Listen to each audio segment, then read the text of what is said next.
Hi friends, good morning. ఈరోజు 28th day of June last.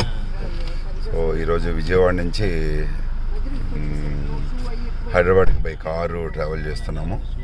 Hyderabad నుంచి night flight service ఢిల్లీకి ఉంది. ఢిల్లీ 9:30కి ఫ్లైట్. అక్కడి నుంచి ఢిల్లీలో ఎయిర్పోర్ట్లో స్టే చేసి మార్నింగ్ ఢిల్లీ నుంచి కట్గోడౌను మార్నింగ్ ట్రైన్ ఉంది 6:30కి మధ్యాహ్నానికి వెళ్తాము. అక్కడి నుంచి మళ్ళీ ద్వారహట్కి బై రోడ్ 4 hours జర్నీ ఉంది. సో అక్కడికి రేపు ఈవినింగ్ ద్వారహట్ రీచ్ అవుతాం. బాబాజీ కేవ్స్, హిమాలయాస్ ప్రాంతం అంతా కూడా మీకు లైవ్ అప్డేట్స్ కానీ లేకపోతే షార్ట్లో కానీ మీకు అప్డేట్స్ ఇస్తుంటాం. Please follow, please subscribe my channel. Thank you. అలానే కామెంట్ చేయండి. Thank you.